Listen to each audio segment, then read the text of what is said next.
ఈరోజు గవర్నర్ ఉభయ సభలను ఉద్దేశించి చేసిన ప్రసంగం కొన్ని నిజాలు కొన్ని సమస్యల గురించి అసలు పట్టింపు లేకుండా ఉండే విధంగా సాగిందని చెప్పి మా అభిప్రాయము. దీంట్లో కొన్ని రంగాల్లో కొన్ని సత్ఫలితాన్ని సూచించడం జరిగింది, చెప్పడం జరిగింది. కానీ చాలా మట్టుకు కీలకమైన సమస్యలు దాని గురించి ప్రస్తావనే లేదు ఎక్కడ కూడా. ఆ సమస్యల గురించి ప్రస్తావన ఉంటుందని చెప్పి మేము చాలా ఆశ చూసాం మేము. కానీ అలాంటివన్నీ కూడా ఏది జరగలేదు అన్నది మేము చూసిన దాని ప్రకారంగా మాకు తెలిసింది. దీనిలో ఈరోజు గవర్నర్ ప్రసంగంలో కీలకమైన అంశాలు ఫుడ్ ప్రాసెసింగ్ గురించి శ్రద్ధ తీసుకోవడం కానీ, రోడ్ డెవలప్మెంట్ కార్పొరేషన్ ఏర్పాటు చేయడంలో కానీ, అదేవిధంగా కోస్తా ప్రాంతంలో పెట్రోకెమికల్ రీజియన్ని స్థాపించడం కానీ, ఇవన్నీ కూడా ఆయన ప్రస్తావించడం జరిగింది. దాన్ని లోక్సత్తా పార్టీగా మేము స్వాగతిస్తా ఉన్నాము. అదేవిధంగా ఉపాధి హామీ పథకం కూడా అన్ని రాష్ట్రాల్లో కన్నా మన రాష్ట్రంలో బాగా జరుగుతుందని చెప్పి ఉట్టంకించడము, మహిళలు స్వయం సహాయక బృందాలను ఏర్పాటు చేయడంలో కానీ గవర్నర్ చేసిన ప్రసంగంలో వీటి గురించి మాట్లాడటము లోక్సత్తా పార్టీ మేము స్వాగతిస్తా ఉన్నాము. మరోపక్క చూస్తే చాలా కీలకమైన సమస్యలు ఈరోజు మన రాష్ట్రము ఫేస్ చేస్తూ ఉంది. దాంట్లో శాంతి భద్రతల సమస్య చాలా తీవ్రంగా ఉన్నది. దాని గురించి కొద్దిగా అలాగా ప్రస్తావించి ఊరుకున్నారు, అది దాట వేసేశారు. ఈరోజు రాష్ట్రంలో ఉన్న పెద్ద సమస్యగా తయారైంది శాంతి భద్రత సమస్య. దాంట్లో ఆయన ఒక సూచన చేయడం జరిగింది. 2009వ సంవత్సరంలో ఆంధ్రప్రదేశ్ రాష్ట్రము పెట్టుబడులకి చాలా ఆకర్షణీయ కేంద్రంగా ఉండేది. ఈరోజు ఆ శాంతి భద్రతకి కారణంగా ఇవన్నీ దెబ్బతినే పరిస్థితులు తయారైనాయి అని చెప్పడం జరిగింది. అదేవిధంగా 2009 అక్టోబర్లో వరదలు వచ్చి 4 జిల్లాలు అతలాకుతలం అయిపోయిన విషయాలు కూడా ఆయన ఎక్కడ కూడా ప్రస్తావన చేయడం జరగలేదు. సహాయ కార్యక్రమాలన్నీ కూడా అప్పటికప్పుడు టెంపరీ ప్రాసెస్లో చేయడం జరిగింది ప్రభుత్వం.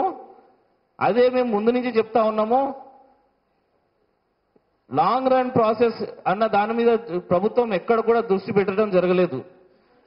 ఇల్లు కూలిపోయిన వాళ్ళకి, ఇల్లు లేని వాళ్ళకి, వరద ప్రాంతాల్లో నష్టపోయిన వాళ్ళకి సహాయం అందించడంలో కానీ, వ్యవసాయం పాడైపోయిన చోట్ల కానీ వ్యవసాయం పునరుద్ధరించడంలో కానీ ఏ రకమైన చర్యలు తీసుకుంటున్నారో అన్నది ఆ ప్రసంగంలో ఎక్కడ కూడా లేదు. అదేవిధంగా ఇదివరకు ఋతుపవనాలన్నీ బాగుండి బాగా వర్షాలు పడ్డాయి, అంతా వ్యవసాయానికి మేము అంతా కూడా చేసేస్తున్నామని చెప్పి జబ్బలు చరుచుకున్న ప్రభుత్వము ఒక్క సంవత్సరము వచ్చిన అతివృష్టి వల్ల టోటల్గా వ్యవసాయ రంగమే ఎటు కాకుండా అయిపోయిన పరిస్థితి తయారైందని చెప్పడము ఎంత విడ్డూరం అని అంటే ఈరోజు మనం పరిస్థితులన్నీ అర్థం చేసుకోవాల్సిన అవసరం ఉంది. అదేవిధంగా రుణమాఫీ కానీ, ఉచిత విద్యుత్ కానీ ఇన్ని ఇచ్చినా కూడా వ్యవసాయము దిగుబడి తగ్గిపోయింది, తీవ్ర సంక్షోభంలో ఉంది అని చెప్పడం అన్నది జరుగుతూ ఉన్నది. రెండోది,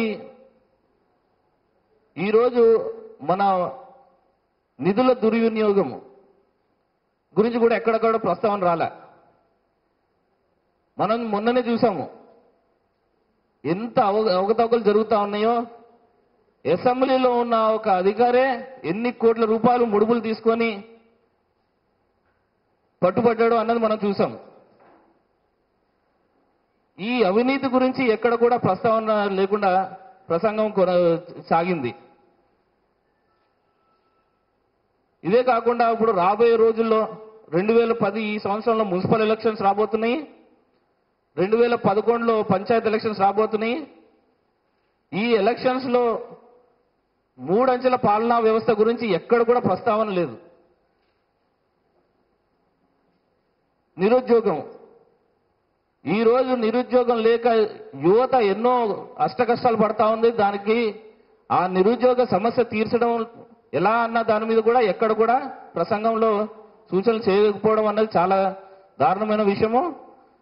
వాళ్ళకి ఉద్యోగాల్లో ఎలా కల్పించాలి, వాళ్ళకి ఉపాధి నైపుణ్యం ఎలా పెంచాలన్న దాని మీద కూడా ఎక్కడ కూడా ప్రస్తావనలో తీసుకురాలేదు.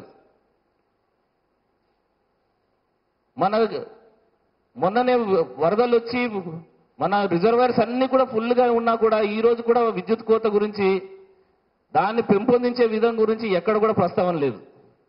అది ఎలాగా దాన్ని అరికట్టాలన్న దాని మీద కూడా ఎక్కడా లేదు. దాని తర్వాత కీలకమైనది ఆరోగ్యం. ఈరోజు ఆరోగ్యం మీద వేల రూపాయల ఖర్చు చేసి సామాన్య మానవుడు అతి పేదరికంలోకి వెళ్ళిపోయే పరిస్థితి తయారవుతా ఉంది. దానికి కావాల్సిన మార్గాలు ఏంటి అని చెప్పానంటే దాని గురించి అసలు ప్రస్తావన లేదు. అంటే మనకి సామాన్య మానవుడికి కావాల్సిన విద్య, ఉపాధి, ఆరోగ్యము వీటి మీద ఎక్కువ దృష్టి పెట్టకుండా ఈ సమస్యలు ఉన్న దాన్ని పరిష్కరించే విధంగా లేకుండా ఎక్కడికెక్కడ దాటివేసే ధోరణిలో ప్రసంగం అంతా కొనసాగింది. కాబట్టి గవర్నర్ గారి ప్రసంగము మాకు చాలా అసంతృప్తి మిగిల్చింది. ఇప్పటికైనా ప్రభుత్వము సాంద్ర పద్ధతుల మీద ఒక కరెక్ట్ విధానం ఒకటి తీసుకొని ప్రజా సమస్యల మీద స్పందించి రాబోయే రోజుల్లో ప్రజల గురించి పోరాడాలని చెప్పేసి మేము ఈ సందర్భంగా కోరుతా ఉన్నాం. ఇప్పుడు రాష్ట్రంలో గత 2-3 నెలలుగా ఏర్పడినటువంటి పరిస్థితులు, వివిధ ప్రాంతాల ప్రజల మధ్య తలెత్తినటువంటి విద్వేషాలు, అసూయ, అవగాహన రాహిత్యం ప్రజల మధ్య దూరాన్ని మరింత పెంచుతున్నది. ఈ నేపథ్యంలో మేము గత 2-3 నెలల నుంచి చూస్తున్నాం. ప్రభుత్వం చిత్తశుద్ధితో వివిధ ప్రాంతాల వారీగా, జిల్లాల వారీగా ప్రభుత్వం నుంచి జరిగిన కేటాయింపులు తెలిపేటువంటి వివరాలు ఏమన్నా బయటకు వస్తాయో ఎక్కడా కూడా ఆ మాట మాట్లాడలేదు. ఓ పక్క ఎవరికి తోచినటువంటి అంకెలు, సంఖ్యలు వాళ్ళు చెప్తుంటే ప్రజల్ని మభ్యపెట్టి ఎవరి ఇష్టానుసారం వాళ్ళు ప్రజలు ఉద్వేగాలకు గురి చేస్తుంటే ప్రభుత్వం చేష్టలుడికి చూస్తూ ఉంటాం, నిమ్మకి నీరెత్తినట్టుగా వ్యవహరించడం, కనీసం చీమ కుట్టినంత కూడా బాధ లేకపోవటం చాలా దారుణం. కాబట్టి లోక్సత్తా నుంచి మేము వెంటనే ప్రభుత్వాన్ని డిమాండ్ చేస్తున్నది, ఈ రాష్ట్రంలో స్వతంత్రం వచ్చినప్పటి నుంచి, లేదంటే ఆంధ్రప్రదేశ్ రాష్ట్రం ఏర్పడినప్పటి నుంచి ప్రాంతాల వారీగా, జిల్లాల వారీగా ఏ ఏ జిల్లాలకు, ఏ ఏ రంగాలకు ఎంతెంత కేటాయింపులు చేశారు, ముఖ్యంగా ప్రధానమైనటువంటి మౌలిక రంగాలు విద్య, ఆరోగ్యం, పారిశ్రామికీకరణ, ఉపాధి, విద్యుత్ రంగం, అలాగే జలవనరులు, సాధారణ అభివృద్ధి అంశాలకు సంబంధించి జిల్లాల వారీగా కేటాయింపుల్ని ప్రభుత్వం చిత్తశుద్ధితో వాస్తవాలు బయటపెట్టినప్పుడే ప్రజలకి నిజాలు తెలుస్తాయి. లేని పక్షంలో ఈ విద్వేషాలు ఇలాగే పెరిగి ఒకళ్ళనొకళ్ళు కించపరుచుకునేలాగా, ఒకళ్ళొకళ్ళు ద్వేషించుకునేలాగా కార్యక్రమాలు తయారవుతున్నాయి.